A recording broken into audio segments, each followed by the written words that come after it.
Hey everybody, Mike here from MW Sharps on YouTube and Instagram. This video is going to be about the Spyderco Endura. This is a sprint run. It's got the V-Toku2 blade steel. So it's a laminate steel. As you can see, that darker cutting edge is the V-Toku2 tool steel, and it's got a patina on it. So you can see that line between that softer stainless steel up top and the harder tool steel on the cutting edge. And if you look down on the blade, you can see kind of that line running right down the center. So that's the knife we're going to be talking about. And the issue with this knife is it's not centered, is so what I thought. As you can see, that blade is right on that pocket side scale, and I thought it wasn't. I thought it was just not centered. Messed with it, and then I really started looking at that blade, and I think the blade is bent. I really think the blade bends towards the pocket clip.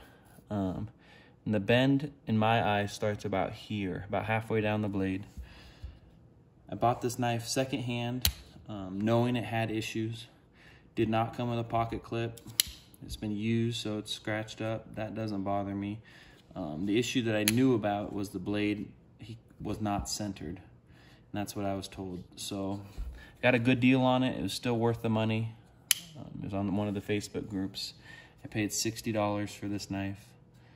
I'm going to do a video on kind of how to find good deals on Spydercos within the groups. That being said, I'm going to take it apart and we're going to check this blade and see if the blade is actually bent.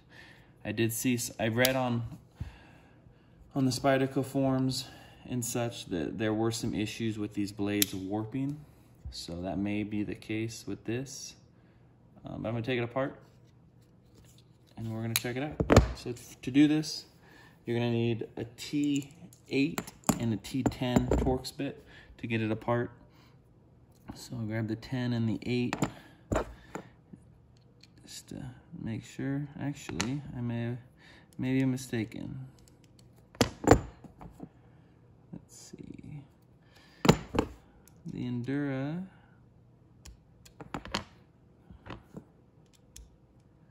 okay, I was wrong. So you need a T8 for the pivot, so that probably means it's a 6 for the body. It's a 7. There we go. Fumbling through the bits here.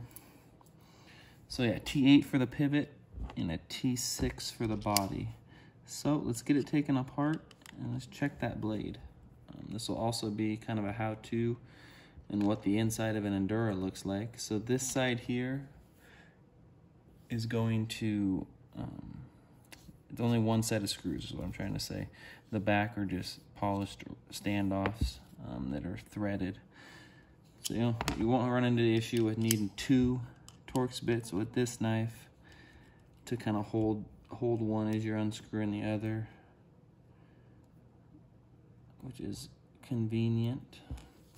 This one does have quite a bit of screws down the body, so you've got 4 body screws and 1 pivot,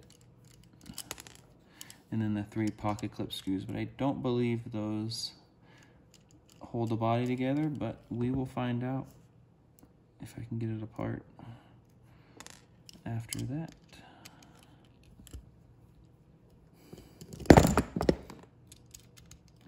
Almost got it apart here. Okay, so we've got the body screws. I'm going to set these in this little channel so we don't lose them.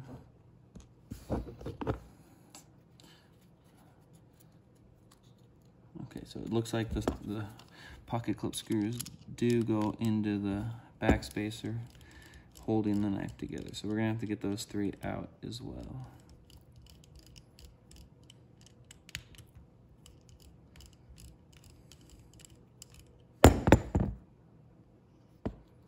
Without throwing them across the room.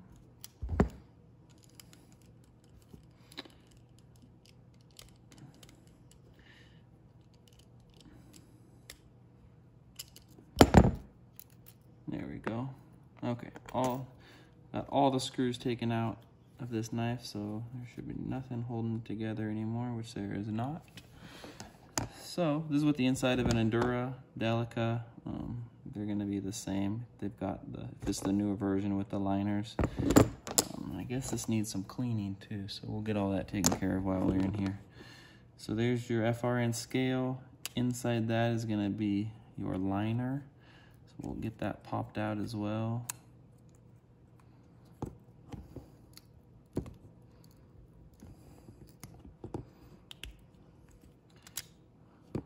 Oh yeah. As I said, I bought this secondhand and it's not been taken apart. So we're gonna do a cleaning at the same time.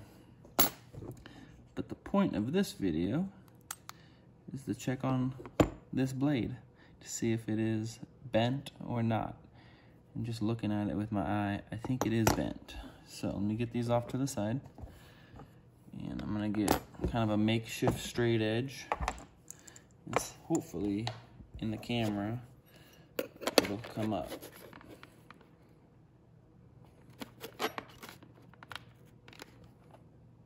It is bent in my opinion.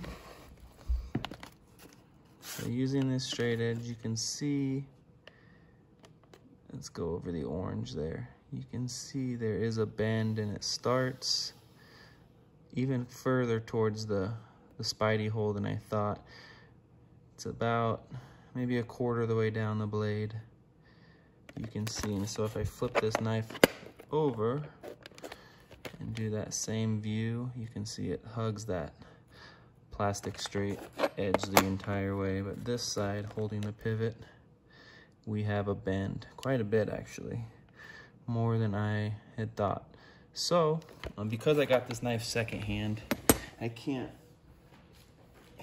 definitively say if it came from the factory that way or not. I have a hard time believing that whoever owned this before me put enough force on this this FRN plastic framed knife to bend the blade and not break the knife.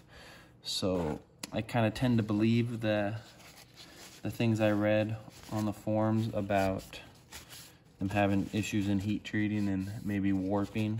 That seems a lot more likely to me than someone prying or whatever abuse they did to this knife, that it would be strong enough to bend this blade without breaking the plastic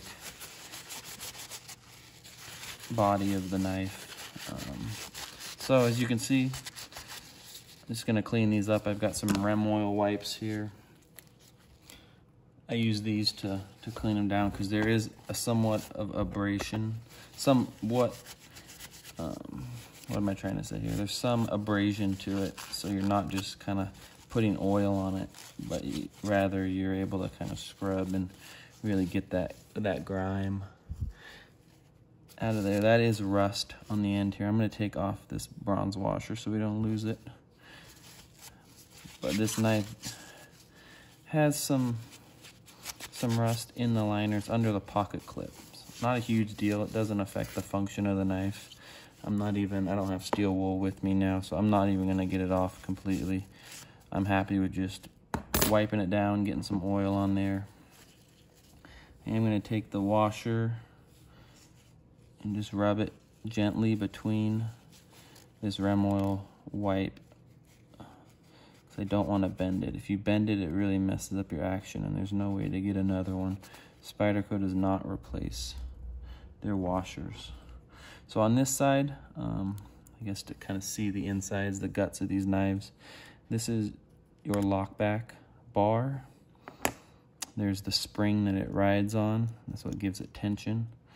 You've got your 4 body screw kind of standoffs, the threaded end, the female end. What I am going to do, it's dirty around the pivot here, so I am going to pop this washer off and get that cleaned up as well. It'll help the action of the knife. Let me get plenty clean and get it smoother.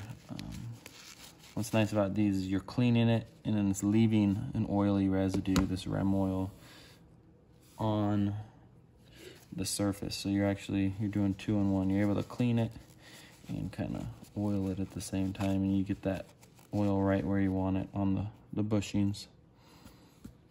So give this a wipe down, and we're gonna put the knife back together, show you how to do that. Kind of a 2-for-1, a how-to video and some knife surgery to see if that blade was warped. So now you've got it here. The only steps you could go further is you could pull out this backspacer, pull out the liner.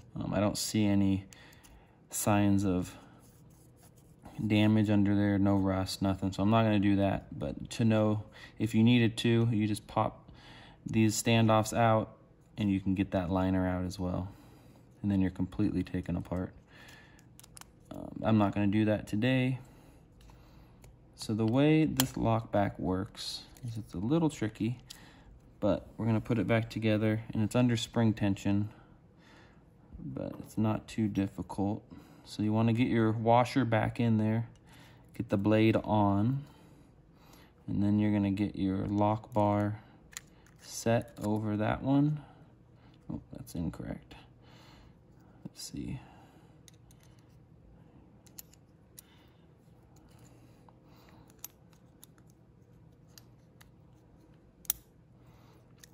So where we're at now is it's on the standoff.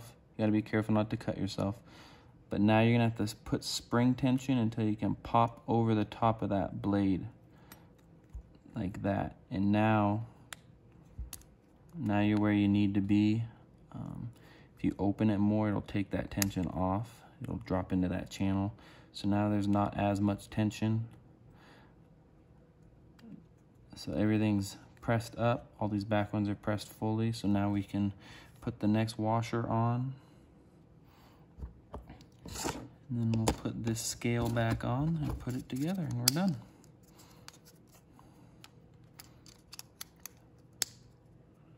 For this, you need to line everything up. It might be easier to do the liner first. That way you can kind of see what you're doing. I want to make sure all of these are popping through, which they are. You can drop your liner on and then start putting screws back in. So let's do this one by hand to get us started. I'll have to adjust it after the fact.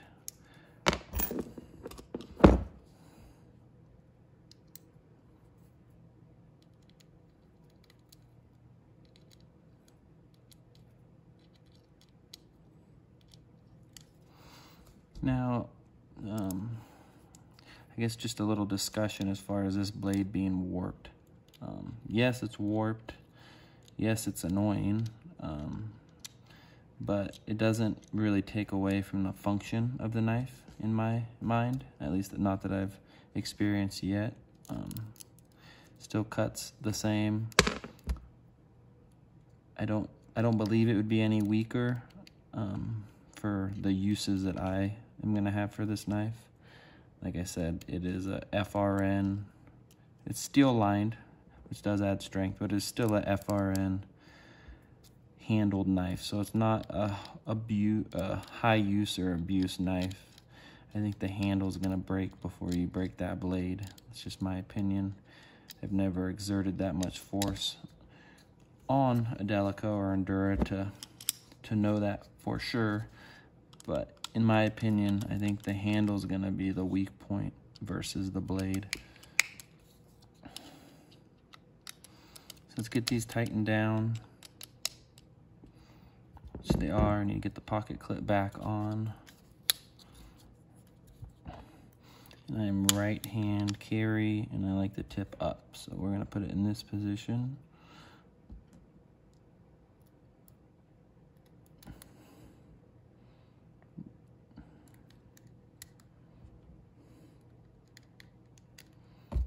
And one thing I learned about Spyderco is if you do lose your clip, which I have done, this clip is actually off an Endura in Damascus. As I mentioned, when I bought this secondhand, it did not come with a clip. So I took that clip off, and I called Spyderco and asked them if I could purchase another clip set. They said I can. I believe it was $10 or so to do so. You just call the factory outlet and you can get it. They'll send it to you. So knife is back together, functioning as it should. It's clean, it's oiled, and we have confirmed that blade is not just off center, but it is warped. Appreciate your time, and take it easy, guys.